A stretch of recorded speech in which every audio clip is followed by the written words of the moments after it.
اے میرے پیارے ابا جان، میرے پاس ایک ایسا علم آیا جو آپ کے پاس نہیں آیا۔ آپ یہ بھی کہہ سکتے ہیں کہ میں نے قرآن میں ایک بات پڑھی ہے جو آپ نے نہیں پڑھی۔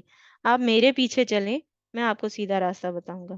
تو انہوں نے بہت پیار سے، بہت پولائٹلی ان سے کہا کہ میرے پاس مجھے ایک ایسی بات پتہ چلی ہے کہ جو آپ کو نہیں پتہ تھی، تو آپ میرے پیچھے چلیں تو میں آپ کو سیدھا راستہ دکھاؤں گا۔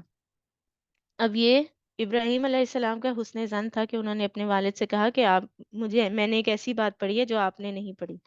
اب وہ یہ بھی سوچ سکتے تھے کہ انہوں نے تو دین پڑھا ہوگا، ان کو تو پتا ہوگا کہ اللہ تعالیٰ کی عبادت کیسی ہے، انہوں نے خود چوائس ایسی کی ہوگی۔ ہم ایسے کر لیتے ہیں نا، لوگوں کے بارے میں خود سے ججمنٹ کر لیتے ہیں، خاص طور پہ جو لوگ ہمارے کلوز ہوتے ہیں، ہم ان کے بارے میں ایسا زیادہ سوچتے ہیں کہ یہ اس نے جان بوجھ کے ہی کیا ہوگا۔ لیکن ان کی کیا خیر خواہی تھی، کیا ان کی جو ہے اچھی سوچ تھی کہ انہوں نے یہ نیگیٹیولی نہیں سوچا کہ میرے والد جو ہیں وہ نیتن غلط نہیں تھے، بلکہ ہو سکتا ہے انہیں وہ بات پتہ ہی نہ ہو۔ تو انہوں نے کہا کہ مجھے ایک نئی بات پتہ چلی ہے، میں نے ایک نئی بات پڑھی ہے، میں نے قرآن میں ایک نئی بات پڑھی ہے۔ ایسے ہوتا ہے نا کہ ہم بعض دفعہ قرآن کلاس میں کوئی بات پڑھ کے آتے ہیں تو پھر ہمارے ہاتھ میں دین کا ڈنڈا آ جاتا ہے، اور پھر ہم اس ڈنڈے سے ہر ایک کو مارنے لگتے ہیں کہ یہ آج میں نے سب کو مسلمان کر کے چھوڑنا ہے۔ اس وقت ہم یہ بھول جاتے ہیں کہ ہمیں کتنا ٹائم لگا ایک بات سمجھنے کا، اس ایک بات کو ہم تک پہنچنے میں کتنا ٹائم لگا، اللہ تعالیٰ نے کتنی پیشنس سے یہ بات ہم تک پہنچائی ہے۔ ہم اس پیشنس کا مظاہرہ دوسروں کے ساتھ نہیں کرتے، خاص طور پہ اپنی فیملی کے ساتھ نہیں کرتے۔ تو یہاں پہ کیا پتہ چل رہا ہے، اس پیشنس کا ثبوت دے رہے ہیں ابراہیم علیہ السلام، اس نیک نیتی کا، خیر خواہی کا ثبوت دے رہے ہیں کہ جو ہمیں اپنی فیملی کے ساتھ اختیار کرنی چاہیے، اپنی کلوز فیملی کے ساتھ خاص طور پہ اختیار کرنی چاہیے، اپنے پیرنٹس کے ساتھ، کیونکہ ہم اپنے سارے ٹینٹرمز اپنے پیرنٹس کو دکھاتے ہیں۔ ساری دنیا کے ساتھ ہم بہت اچھے سے بات کریں گے، لیکن پیرنٹس کے ساتھ جا کے ایسے بات کریں گے کہ جیسے سارا قصور ہی ان کا ہے۔ تو انہوں نے کیا کہا کہ مجھے ایک نئی بات پتہ چلی ہے، تو آپ مجھے فالو کریں، میں آپ کو صحیح سیدھے راستے پر لے جاؤں گا۔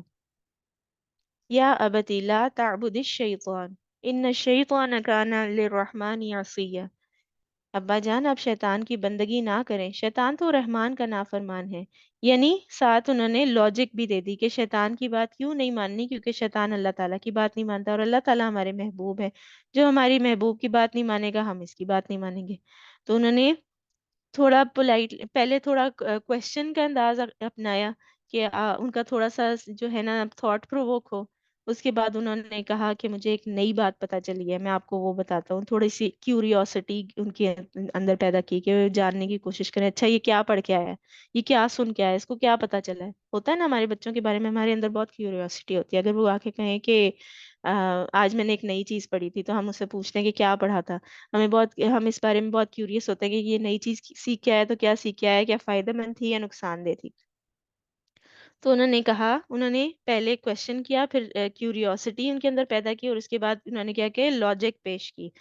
تو یہ سارے وہ طریقے ہیں جس سے آپ کسی کو بھی مائل کر سکتے ہیں اللہ تعالیٰ کے راستے کی طرف۔ تو انہوں نے کہا کہ آپ شیطان کی عبادت نہ کیجیے، شیطان تو اللہ تعالیٰ کا نافرمان ہے۔ تو ہاں، جو اللہ تعالیٰ کا نافرمان ہے اس کی تو ہم نے بات نہیں ماننی، ہم تو اللہ تعالیٰ کی جو ہے اللہ تعالیٰ کی اطاعت کرتے ہیں نا۔ تو جس کی ہم اطاعت کرتے ہیں، اگر کوئی اس کی نافرمانی کر رہا ہے تو پھر وہ ہمارا بھی دشمن ہے۔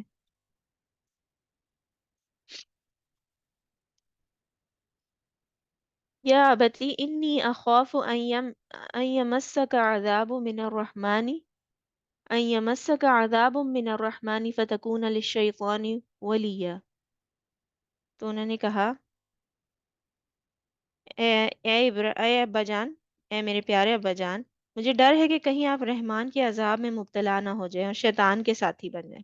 یعنی کہ ایک بندہ جو ہے کسی کی اگر مستقل کمپنی اختیار کرتا رہتا ہے اور وہ اس سے باز نہیں آتا، اور جو ہے اس کے ساتھ ہی چلتا رہتا ہے، تو اللہ تعالیٰ جو ہیں وہ گائیڈنس کے مواقع دیتے ہیں، وہ مڑنے کے مواقع دیتے ہیں، ہر ایک کو دیتے ہیں۔ کوئی بہت ہی بڑا کافر ہے اس کو بھی دیتے ہیں، لیکن جب ایک بندہ اس بات پہ اڑ جائے کہ اس نے نافرمانی ہی کرنی ہے تو پھر اللہ تعالیٰ اس کو اسی طرف موڑ دیتے ہیں۔ تو انہوں نے کہا کہ مجھے ڈر ہے کہ کہیں آپ اللہ تعالیٰ کے رحمان کے عذاب میں مبتلا نہ ہو جائے۔ رحمان کا عذاب انہوں نے کیوں کہا؟ کہ اللہ تعالیٰ تو بہت رحم کرنے والے ہیں، لیکن اگر آپ ایک چیز پر انسسٹ کیے جائیں، دیکھیں رحمان کیا ہوتا ہے کہ وہ بہت زیادہ رحم کرنے والا ہوتا ہے، مستقل اس کے اندر رحمت کی صفت جو ہوتی ہے وہ بہت زیادہ ہوتی ہے، لیکن جب ایک بہت زیادہ رحم دل اور اللہ تعالیٰ نے اپنی رحمت کی جو ہے تشبیہ جو دی ہے وہ ماں کی رحمت سے دی ہے نا، تو اگر لیٹ سے اگر کوئی ماں جو ہے وہ بہت ہی زیادہ جو ہے کرنے والی ہے، پیار کرنے والی ہے اپنے بچوں سے، اور وہ ہر وقت ان کی کیئر کرنے والی ہے، تو اس وقت اس ماں کو بھی اگر ایک بچہ جو ہے سارا دن تنگ کرتا رہتا ہے، ہر وقت وہ روتا رہتا ہے یا اس کی بات نہیں مانتا، وہ کوئی بات کرنے کو کہتی ہے وہ نہیں مانتا، وہ جو کام کرنے کو کہتی ہے اس کا الٹ کرتا ہے، تو ایونچولی کیا ہوگا؟ اس ماں کو غصہ آ جائے گا۔ تو اللہ تعالیٰ نے اپنی رحمت کی مثال دی ہے 70 ماؤں کے برابر، لیکن اگر آپ اللہ تعالیٰ کی بات پھر بھی نہیں مانے، اگر آپ اپنا حق سمجھ لیں کہ آپ کے اوپر تو سارا کچھ جو ہے وہ معاف ہی ہے اور آپ جو ہے بڑے فیورٹ ہیں اللہ تعالیٰ کے، تو ایونچولی کیا ہوگا؟ آپ اپنے آپ کو عذاب کا مستحق کر ہی لیں گے۔ اور اگر آپ جو ہے اور کوئی بات نہ بھی سوچیں تو یہ سزا ضرور یہ سزا بہت ہی کافی ہے کہ اگر شیطان کی ہی اطاعت کرتے رہے تو کبھی ہدایت نصیب نہ ہوگی، پھر ہمیشہ کے لیے شیطان کے ساتھی بن جائیں گے، اور قیامت کے دن جو دنیا میں ساتھی ہوں گے وہ ان کے ہی گروپس بنا دیے جائیں گے، کیونکہ وہ جو دنیا میں ساتھی ہوں گے وہ مل کے ایک ہی جیسے کام کرتے رہے ہوں گے، تو ایک ہی جیسے کام کرنے والے ایک ہی جیسے انجام سے دو چار ہوں گے، تو یہ بہت بڑی جو ہے بدبختی ہوگی۔ ان کے والد نے اس کے بعد جواب کیا دیا؟ اس ساری بہت ہی پولائٹ اور بہت ہی ریسپیکٹفل سپیچ کے بعد جو ہے ان کے باپ نے کیا کہا؟ ابراہیم کیا تو میرے معبودوں سے پھر گیا ہے؟ اگر تو باز نہ آیا تو میں تجھے سنسار کر دوں گا، آگے سے اتنی زبردست ڈانٹ پڑی اور تجھے پتھر مار کے ہلاک کر دوں گا، بس تم ہمیشہ کے لیے مجھ سے الگ ہو جاؤ، نکل جاؤ یہاں سے۔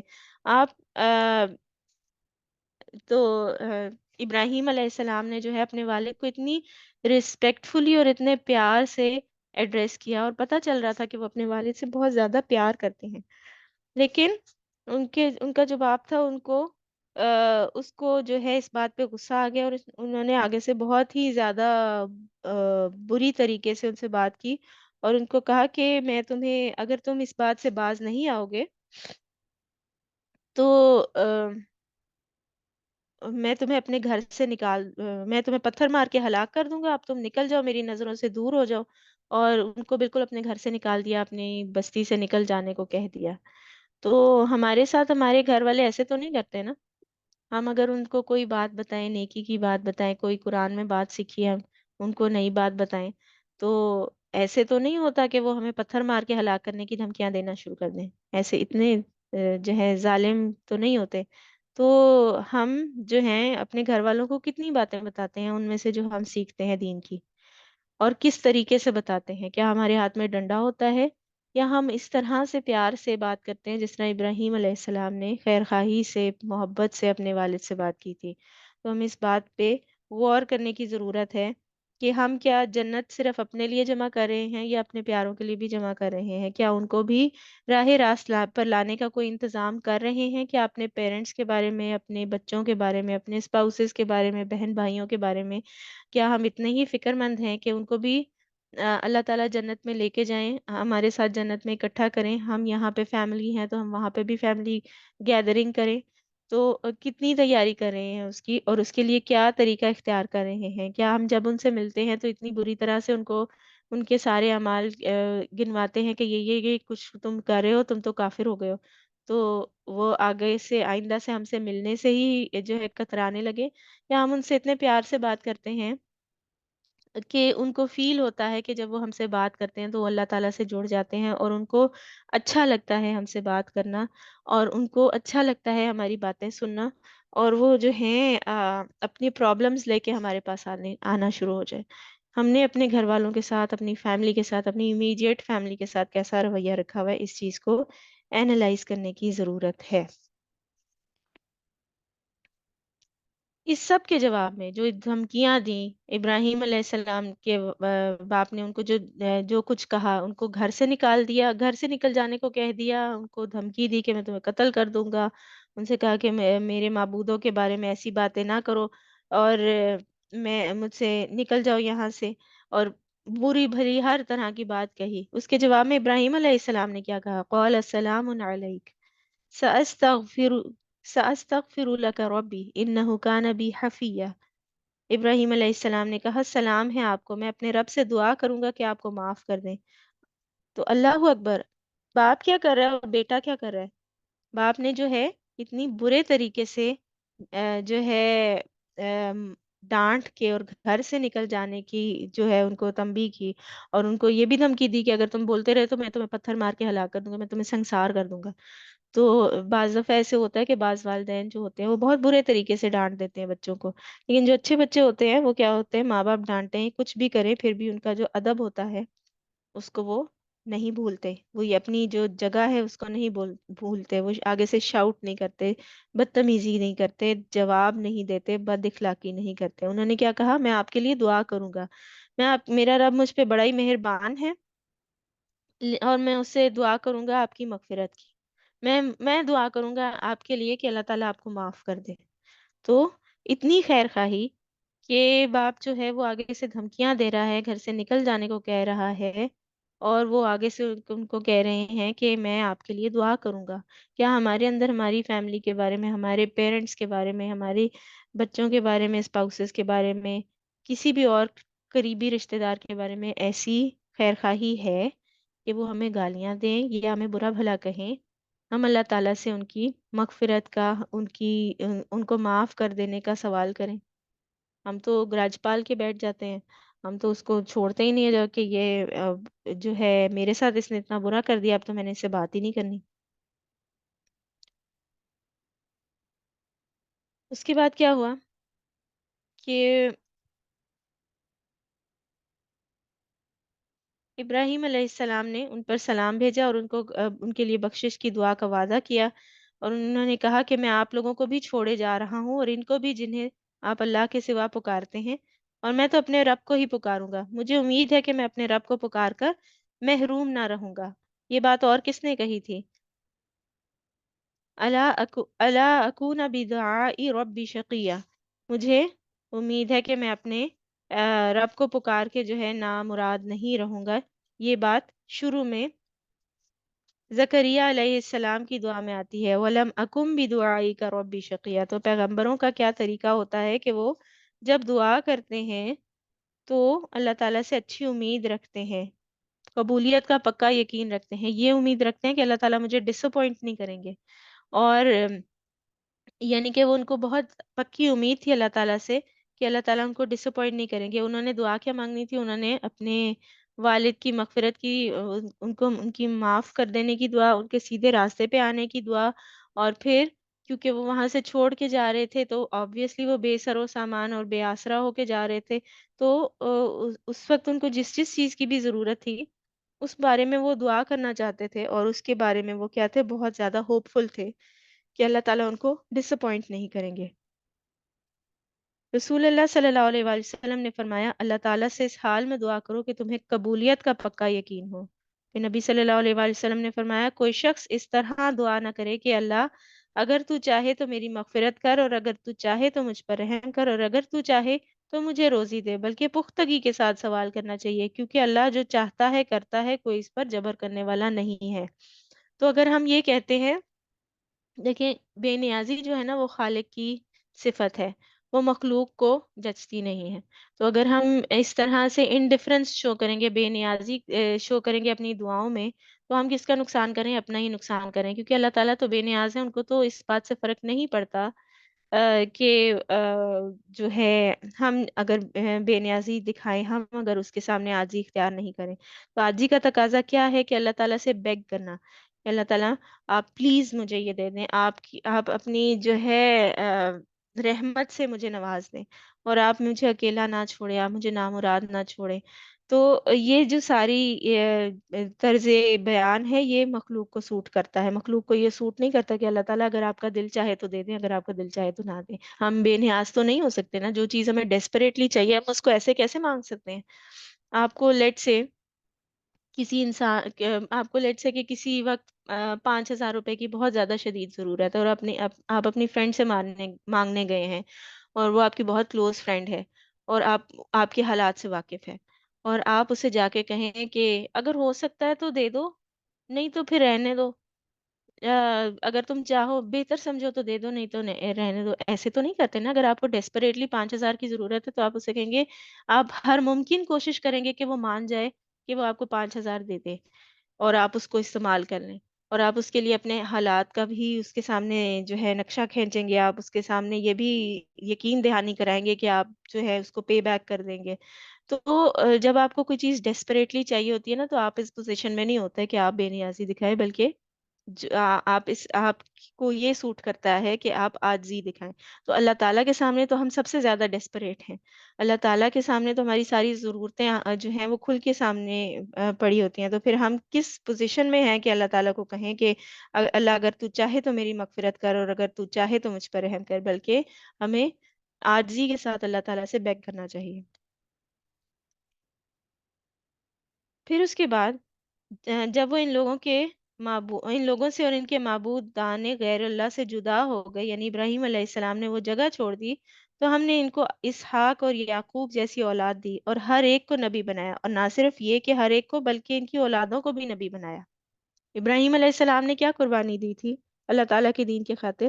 کہ انہوں نے جو ہے اپنے ہوم لینڈ کو، اپنے گھر کو چھوڑ دیا، اپنے والد کو، اپنی فیملی کو چھوڑ دیا، اپنے والد کو چھوڑ دیا، اور جو ہے ان سے بالکل قطع تعلق ہو کے وہاں اس جگہ سے نکل آئے.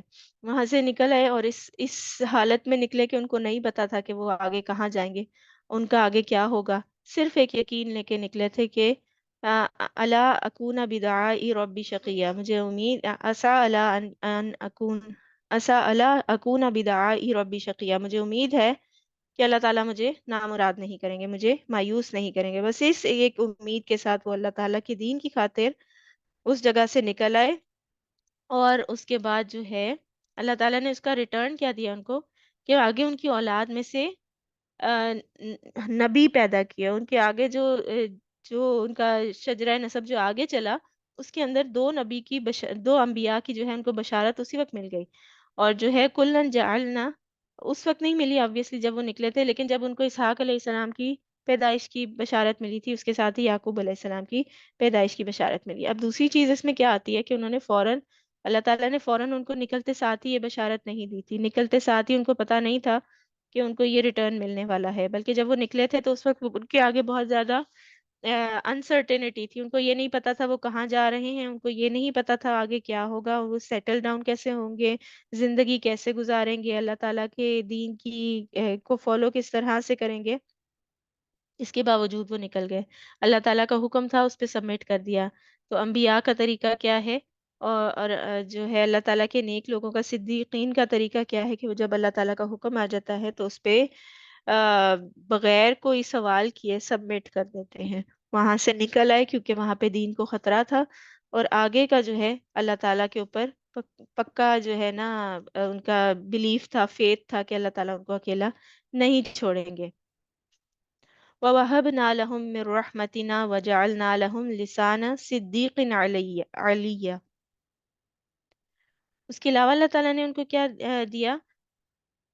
اور ان کو اپنی رحمت سے نوازا، اور ان کو سچی ناموری عطا کی. اب دیکھیے کہ اسحاق علیہ السلام کی اولاد میں یعقوب علیہ السلام، یعقوب علیہ السلام کی اولاد کے آگے 12 بیٹے، ان کی اولاد، پھر ان میں سے بے شمار انبیاء اور ملوک آئے، بہت ترقی دی. یوسف علیہ السلام بھی ان کی اولاد میں سے تھے. دوسری طرف اسماعیل علیہ السلام اور ان کی اولاد میں سے صرف ایک پیغمبر ہوئے ہیں، محمد صلی اللہ علیہ وآلہ وسلم. لیکن محمد صلی اللہ علیہ وآلہ وسلم کا درجہ باقی تمام انبیاء پہ بھاری ہے. تو بعض اوقات انسان کو کثرت بڑی اٹریکٹ کرتی ہے، زیادہ چیزیں، اور بس جو ہے بس ایک بعض اوقات بس ایک چیز جو ہے وہ اس کی یونیکنس جو ہے وہ کافی ہو جاتی ہے، اور سب چیزوں پر بھاری ہو جاتی ہے. تو یہ سارا کچھ جو ان کو ملا، وہ کس چیز کے بدلے میں ملا؟ کہ انہوں نے ایک تو صبر کیا اپنے والد کی جو تھریٹس تھیں، ان کے جو برا بھلا کہنا تھا اس کے جواب میں ان کی خیر خواہی کی. اور دوسرا کیا کہ جب ان کو پتا چلا، اب دیکھیں ایک ایک فادر سے جو ہے ایک اولاد بچہ جو ہے وہ اتنی زیادہ محبت کرتا ہے، اتنی زیادہ محبت کرتا ہے کہ ان کی سخت باتوں کے جواب میں بھی پیار سے بات کر رہے ہیں. تو وہ ان پہ احسان کر کے پیار سے بات نہیں کر رہے تھے، بلکہ وہ ان سے محبت کرتے تھے، اس لیے پیار سے بات کر رہے تھے، بہت پیار سے ان کو مخاطب کر رہے تھے. اس کا مطلب ہے کہ وہ اپنے والد سے محبت کرتے تھے. تو اگر ایک بچہ اپنے والد سے اتنی زیادہ محبت کرتا ہے اور وہ صرف اس لیے ان کو چھوڑ کے چلا گیا، اور اس کو امید نہیں ہے کہ وہ زندگی میں کبھی دوبارہ ان کو دیکھ پائے گا، اور وہ صرف اس لیے چھوڑ کے چلا گیا کیونکہ اللہ تعالیٰ کے دین کی خاطر ان کو پتا تھا کہ اگر وہ وہاں رہیں گے تو اللہ کے دین کو فالو نہیں کر سکیں گے، بلکہ کسی نہ کسی طرح وہ ان کو واپس بت پرستی پہ فورس کر لیں گے. تو وہ وہاں سے چھوڑ کے چلے گئے اس جگہ کو صرف اللہ تعالیٰ کی خاطر. اور انہوں نے، اور آگے بھی جو ہے آگے کہاں جانا ہے، اس کے لیے آگے زندگی کے لیے کے اندر کیا کرنا ہے، اس سب کی انسرٹینٹی لے کے صرف اللہ تعالیٰ کے اوپر ایک یقین رکھ کے وہ وہاں سے چلے گئے.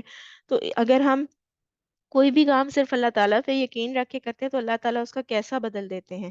یہاں پہ ہمیں اس کی مثال ملتی ہے. اللہ تعالیٰ جو ہے کبھی کسی کو محروم نہیں رکھتے، ہر ایک کو کمپنسیٹ کر دیتے ہیں. اللہ تعالیٰ کی رحمت جو ہے وہ اے، اپنے اوپر کوئی قرض نہیں رکھتی. اگر آپ نے اللہ تعالیٰ کی خاطر کچھ قربان کیا ہے، اگر اللہ تعالیٰ کی خاطر آپ نے کوئی تکلیف اٹھائی ہے، اور اگر اللہ تعالیٰ کی خاطر جو ہے آپ نے کوئی بھی قربانی دی ہے، دین کی خاطر کوئی قربانی دی ہے، یا دنیا میں جو اللہ تعالیٰ نے آپ کی پلیسمنٹ کیا آپ نے اس کو خوشی خوشی ایکسیپٹ کر لیا. پلیسمنٹ کس کا مقصد، اللہ تعالیٰ نے آپ کو جیسی فیملی میں پیدا کیا، اللہ تعالیٰ نے آپ کی جیسی جگہ شادی کروائی، اللہ تعالیٰ نے آپ کو جیسے بچے دیے، آپ ان میں راضی ہو گئے. آپ نے اللہ تعالیٰ کی رضا سمجھ کے اس کو قبول کر لیا، اور اس کو اور اس کے اس جگہ پہ جہاں پہ اللہ تعالیٰ نے آپ کو پلانٹ کیا، وہاں پہ اللہ تعالیٰ کی فرما برداری کرتے ہوئے اپنی فل ایفرٹ کے ساتھ آپ نے اپنی جو ہے تمام فرائض اچھے طریقے سے پورے کرنے کی کوشش کی. تو اللہ تعالیٰ جو ہے کسی کے کا جو نیک عمل ہے اس کو ضائع نہیں کرتے، بلکہ اس کو بہترین طریقے سے کمپنسیٹ کرتے ہیں. کہ لیٹ سے اگر کسی نے کوئی ایسی جاب چھوڑ دی کہ جو جس میں اس کو نظر آ رہا تھا کہ اللہ تعالیٰ کی دین کی نافرمانی ہے، کوئی ایسی جاب ہے جہاں پہ کوئی سود کا عمل دخل ہے، یا کوئی ایسی جاب ہے کہ جہاں پہ کوئی ایسا کام ہو رہا ہے کہ جو کہ لیگل نہیں ہے یا اللہ نے شریعت کے حساب سے پسندیدہ نہیں ہے، اور اس نے اس وجہ سے صرف وہ جاب چھوڑ دی، تو اللہ تعالیٰ اس کو بہترین طریقے سے کمپنسیٹ کرنے پر قادر ہیں. کہ ہو سکتا ہے کہ اس سے کہیں زیادہ اچھی جاب مل جائے. تو اللہ تعالیٰ کو خوش کرنا ہماری پرائیورٹی ہونی چاہیے. اللہ تعالیٰ خوش ہو جائیں گے تو ہر چیز ٹھیک ہو جائے گی، اور اگر وہ ناراض ہو جائیں گے اور بظاہر کچھ چیزیں اچھی بھی ہیں تو وہ اچھی نہیں رہیں گی، اینڈ ان کا اچھا نہیں ہوگا. تو ان کو اپنی رحمت سے نوازا اور سچی ناموری عطا کی. سچی ناموری کا کیا مطلب ہے؟ کہ دنیا میں جتنے بھی جو آسمانی ریلیجنز ہیں نا، وہ سارے ابراہیم علیہ السلام کو ضرور مانتے ہیں. بعض جو ہے بعض دین جو ہیں وہ بعض پیغمبروں کو نہیں مانتے. جو مسلمانوں کے علاوہ جو ادیان ہیں وہ نبی صلی اللہ علیہ وآلہ وسلم کو نہیں مانتے. جو عیسائی ہیں وہ عیسیٰ علیہ السلام کو ہی سب مانتے ہیں، اور وہ جو ہے باقی انبیاء کو اتنا زیادہ نہیں مانتے. جو یہود ہیں وہ عیسیٰ علیہ السلام کے بارے میں غلط خیالات رکھتے ہیں، اور وہ موسیٰ علیہ السلام کو ہی اور عزیر علیہ السلام کو ہی مانتے ہیں. تو یہ سارے جو ڈویژنز ہیں، ان کے باوجود یہ سارے جو لوگ ہیں یہ ابراہیم علیہ السلام کو نبی مانتے ہیں، اور ابراہیم علیہ السلام کو اللہ کا نیک بندہ مانتے ہیں. تو ابراہیم علیہ السلام کا یہ جو ان کو جو اچھا ذکر ہے ان کے جانے کے بعد بھی، یہ اللہ تعالیٰ کی نعمت ہے. آپ سوچیں ہم میں سے کتنے ہمارے بارے میں لوگوں کے کیا خیالات ہیں، کبھی بیٹھ کے سوچئے گا کہ میری فیملی مجھے کیسی بندی سمجھتی ہے، اور جو ہے باہر میں جن لوگوں سے ملتی ہوں وہ مجھے کیسا سمجھتے ہیں، کیا خیال ہوگا ان کا میرے بارے میں. اگر آج میں میری ڈیتھ ہو جاتی ہے تو پیچھے سے لوگ میرے بارے میں کیسی باتیں یاد کریں گے. اہ، سارے مل کے بیٹھے ہوں کسی کے سامنے، میری فیملی کے سامنے، ہو سکتا ہے اچھی باتیں یاد کریں، لیکن جب وہ میرے بارے میں سوچیں گے تو ان کے ذہن میں کیا آئے گا؟ کوئی اچھی بات آئے گی کہ کوئی بری بات آئے گی؟ ہم سب جو ہے اپنی اپنی نظر میں ہیروز ہوتے ہیں اپنی زندگی کے، لیکن ہم اپنی نظر میں اور اپنی زندگی میں ہیروز ہوتے ہوئے بھی کسی نہ کسی کی کہانی میں ضرور ولن کا کردار ادا کر رہے ہوتے ہیں. کسی کے ساتھ ہمارا ایکسپیرینس ایسا ضرور ہوتا ہے کہ وہ غلط ہوتا ہے، اور وہ ہم سے ہرٹ ہوا ہوتا ہے، چاہتے ہوئے نہ چاہتے ہوئے ہم ایسا کچھ کر دیتے ہیں. ہو سکتا ہے ہمیں وہ ریئلائز بھی نہ ہوا ہو، وہ بندہ جو ہے وہ بات دل میں لے کے بیٹھا ہو اور ہمیں پتہ بھی نہ ہو. تو ایسا نہیں ہو سکتا کہ ایٹ آل ٹائمز ہم سب کے فیوریٹس ہوں، ہم دنیا میں ہر بندے کے فیوریٹس ہوں. لیکن ابراہیم علیہ السلام کے بارے میں